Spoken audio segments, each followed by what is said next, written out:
Assalamualaikum warahmatullahi wabarakatuh. Bismillah, alhamdulillah, wassalatu wassalamu ala rasulillah Sayyidina wa maulana Muhammad ibn Abdullah wa ala alihi wa sahbihi wa man wala amma ba'du. Alhamdulillah, segala puji bagi Allah subhanahu wa ta'ala yang mana terus-terusan memberikan kita nikmat yang tidak pernah terputus, memberikan rahmatnya kepada kita sampai malam ini kita masih diberi Allah subhanahu wa ta'ala rahmat. 17 Ramadan adalah malam nuzulul Quran. Firman Allah subhanahu wa ta'ala di dalam Al-Quran, Syahrul Ramadan alladzi unzila fihil Quran. Bulan Ramadan itu di dalamnya diturunkan oleh Allah subhanahu wa ta'ala Al-Quran, hudan linnas, sebagai petunjuk bagi manusia, wa bayyinatin minal huda wal furqan, dan sebagai penjelas, pembeda antara yang hak dan yang batil. Jadi Allah subhanahu wa ta'ala memilih bulan Ramadan ini untuk diturunkannya Al-Quran. Allah subhanahu wa ta'ala juga berfirman, Inna anzalnahu fi lailatul qadar. Sungguh telah kami turunkan Al-Quran itu di malam Lailatul Qadar.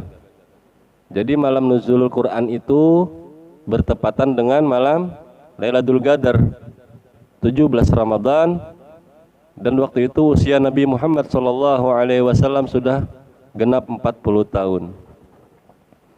Mana daripada nuzulul Quran, diturunkannya Al-Quran, yaitu pertama kali Al-Quran ini diturunkan oleh Allah Subhanahu wa ta'ala ke bumi, bersertaan juga diturunkannya Al-Quran dari Lauh Mahfuz ke Baitul Izzah, ke langit dunia. Kemudian Al-Quran ini diturunkan oleh Allah Subhanahu wa ta'ala berangsur-angsur kepada Nabi Muhammad SAW selama 23 tahun, yaitu masa kenabian Nabi Muhammad SAW. Pertama kali diturunkan waktu itu Rasulullah SAW berada di Gua Hira di Jabal Nur, yaitu surah Al-Alaq. Bismillahirrahmanirrahim. Iqra bismi rabbikal ladzi khalaq, khalaqal insana min 'alaq. Iqra wa rabbukal akram alladzi 'allama bil qalam 'allamal insana ma lam ya'lam. Itu adalah ayat yang pertama Allah turunkan, wahyu pertama. Waktu itu 17 Ramadan, Lailatul Qadar. Rasulullah SAW sudah berumur 40 tahun. Nah, kemudian ayat yang kedua itu tatkala Rasulullah SAW dalam keadaan berselimut, yaitu ya ayyuhal muddathir qum fa'andir, sampai ayat yang ketujuh, wahai orang yang berselimut, bangunlah, berilah mereka peringatan. Kemudian ayat yang ketiga yang diturunkan Allah Subhanahu wa ta'ala, wa andir ashiratakal akrabin, maka beri peringatanlah kerabat terdekatmu. Nah, jadi Rasulullah menyampaikan kepada kerabat-kerabatnya terdahulu. Nah, kemudian surah yang keempat, ayat yang keempat, yaitu waktu Rasulullah SAW berada di antara Safa dan Marwah. Rasulullah SAW menaiki bukit Safa dan berkata kepada penduduk Mekah, wahai penduduk Mekah, apabila aku katakan kepada kalian di belakang Jabal Abi Kubais ini ada sekelompok kafir yang mau membunuh orang Islam, apakah kalian percaya? Mereka menjawab, sadaqnaka ya Rasulullah. Benar, kami membenarkan kau wahai Nabi Muhammad. Kemudian apabila aku katakan di belakang jabal ini, di belakang bukit ini ada sekelompok kaum musyrikin yang mau menghancurkan kota Mekah, apakah kalian percaya? Maka mereka menjawab, kami percaya wahai Muhammad. Kemudian jikalau aku katakan sekarang aku sudah menerima wahyu dan aku adalah Rasulullah, Nabi Allah, apakah kalian percaya? Maka Abu Lahab dengan berteriak mengatakan, tabbat laka ya Muhammad, celaka engkau wahai Muhammad. Nah, maka di situ turunlah ayat yang keempat, tabbat yada abi lahabi wa tab. Begitu seterusnya. Al-Quran ini diturunkan dengan berdasarkan histori, sejarah yang pas sesuai dengan keadaan-keadaan, maka ayat-ayat turun sampai 6.666 ayat pada masa waktu kenabian Rasulullah SAW selama 23 tahun. Nah, kemudian apa ayat yang terakhir yang diturunkan oleh Allah Subhanahu wa taala kepada Nabi Muhammad sallallahu alaihi wasallam, yaitu ayat 21 surah Al-Baqarah. Wattaqu yawman turja'una fihi ilallah wa thumma tuwaffa kullu nafsin ma kasabat wa hum la yuzlamun. Ini ayat adalah ayat isyarat bahwasanya kekasih Allah, bahwasanya orang yang paling afdal di muka bumi ini, seabdal-abdal makhluk akan kembali kepada Allah Subhanahu wa taala. Pada waktu itu, sebelum ayat terakhir ini diturunkan oleh Allah Subhanahu wa taala, sempat terjadi fatratul wahyi, yaitu tertundanya wahyu. Jadi pada waktu ayat terakhir ini turun, para sahabat yang lain itu senang. Karena waktu fatratul wahyu itu, para sahabat bertanya-tanya, kenapa ini ayat sudah lama enggak diturunkan? Apakah Allah murka? Apakah Allah mau menguji orang muslim? Jadi pada waktu diturunkan ayat terakhir ini mereka senang. Wah, datang lagi ayat daripada Allah Subhanahu wa taala. Kecuali Sayyidina Abu Bakar Siddiq, beliau menangis karena beliau mengerti, karena beliau faham bahwasanya ayat ini adalah ayat isyarat bahwasanya Rasulullah sallallahu alaihi wasallam akan tidak ada lagi berada di muka bumi ini, akan dipisahkan daripada kaum muslimin. Sayyidina Abu Bakar dengan pemahamannya, beliau menangis karena akan berpisah dengan Nabi Muhammad sallallahu alaihi wasallam. Genap 6.660 ayat sudah habis, sudah tugas Nabi Muhammad sallallahu alaihi wasallam. Nah, cuman sebelum Nabi Muhammad sallallahu alaihi wasallam wafat, ini Al-Qur'an sudah tersusun. Sudah tersusun seperti yang ada sekarang ini. Karena yang susunan yang ada sekarang ini adalah persis seperti susunan yang Allah susun di Lauh Mahfuz. Dari surahnya, dari ayatnya, semua lengkap sudah dikasih tahu sama malaikat Jibril kepada Rasulullah SAW, dan Rasulullah pun menyampaikan kepada para sahabat, dan para sahabat pun sudah menghafalkan di kepala-kepala mereka. Waktu itu belum dibukukan Al-Quran ini, cuman ada di kepala-kepala para sahabat Nabi Muhammad SAW dengan susunan yang sekarang ini, dari surah Al-Fatihah, Al-Baqarah, Ali Imran, An-Nisa, Al-Maidah, Al-An'am, Al-A'raf, Al-Anfal, At-Taubah, Yunus, Hud, Ibrahim, Ar-Ra'd, terus sampai An-Nas. Nah, itu sudah bersusunan persis dengan seperti ada yang di Lauhil Mahfuz. Jadi belum dibukukan pada zaman Nabi Muhammad sallallahu alaihi wasallam. Hikmahnya apa ya ikhwan?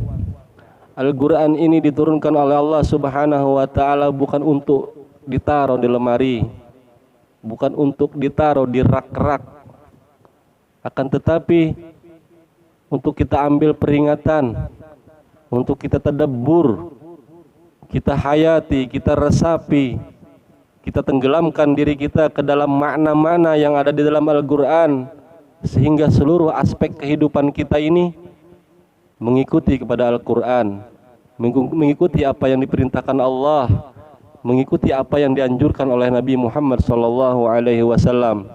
Allah Subhanahu wa taala berfirman, "Wa laqad yassarnal Qur'an lidzikri fahal min muddakir," kata Allah. Sungguh telah kami mudahkan Al-Qur'an itu untuk peringatan. Maka adakah dari kalian yang mau mengambil peringatan tersebut? Jadi Al-Qur'an ini diturunkan oleh Allah bukan hanya sebagai ditaruh ya ikhwan. Kita tadabbur, kita baca, kita resapi. Jadilah kita orang yang berteman dengan Al-Qur'an. Nabi Muhammad SAW bersabda, "Iqra'ul Qur'an fa innahu yati yaumal qiyamah syafi'an li ashabih." Maka bacalah oleh kalian akan Al-Qur'an. Sesungguhnya Al-Qur'an itu nanti datang di hari kiamat akan memberi syafaat kepada orang yang senang membacanya, orang yang senang berteman dengan dia.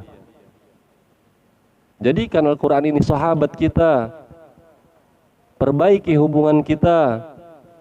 Kapan lagi ini bulan Ramadan, bulan diturunkannya Al-Quran, bulan yang dimana kita bisa untuk memperbaharui lagi hubungan kita dengan Al-Quran. Seandainya ada di antara kita yang belum pintar, yang belum pandai baca Al-Quran, belajar di malam Ramadan ini. Waktunya kapan lagi? Di malam Ramadan ini, di malam diturunkannya Al-Quran, maka di sini juga kita akan memperbaiki lagi diri kita berhubungan dengan Al-Quran, baik dari pembacaannya, baik dari tadabburnya, baik dari penghayatan isi dan sebagainya. Rasulullah SAW bersabda, khairukum man ta'allamal Qur'an wa 'allamahu. Sebaik-baik kalian adalah orang yang mau belajar Al-Quran dan mengajarkannya kepada orang lain. Jadi jangan segan. Walaupun kita sudah tua, mungkin kita merasa sudah ketuaan, mungkin sudah malas mau belajar, tidak ada. Dalam agama Islam itu diperintahkan oleh Nabi Muhammad SAW, utlubul ilma minal mahdi ilal lahdi. Tuntutlah ilmu daripada buayan sampai liang lahat. Walaupun ilmu Al-Quran ini, ilmu tajwid itu hukumnya fardu kifayah, tapi waktu pembacaan Al-Quran dengan benar itu adalah hukumnya fardu ain. Jadi jangan kita anggap remeh juga ilmu tentang pembacaan Al-Quran ini, karena kita sholat, semuanya adalah bersangkutan dengan bacaannya Al-Quran. Nah, jadi kita jangan segan dari sekarang, kalau ada yang belum bisa atau belum apa itu, belajar. Kita perbaiki lagi hubungan kita dengan Al-Quran. Man lam yataghanna bil Quran falaysa minna, kata Nabi Muhammad SAW. Barang siapa yang tidak mau memperbagusi bacaannya, bacaan Al-Qurannya, maka bukan golongan kami, kata Nabi Muhammad SAW. Kalau kita sudah enggak satu golongan dengan Nabi Muhammad, maka kita golongan yang mana ya ikhwan? Di akhirat kelak, golongan yang mana yang mau kita ikutin? Kalau sampai kita dikatakan Nabi Muhammad bukan daripada golongan beliau, menangislah ya ikhwan di dunia ini, karena kita takut kepada Allah Subhanahu wa taala. Jangan menangis yang tidak bermanfaat. Apa itu tangisan yang tidak bermanfaat? Tangisan kelak di hari kiamat. Tidak ada manfaatnya lagi ya ikhwan. Kalau kita menangis di dunia ini, kita tidak akan menangis di akhirat. Kalau kita menangis karena takut kepada Allah Subhanahu wa taala, maka tidak akan menangis kita di akhirat ya ikhwan. Rasulullah SAW bersabda, kullu ainin bakat yaumil qiyamah. Setiap mata itu akan menangis di hari kiamat. Illa thalath, kecuali 3. Ainun bakat min khasyatillah.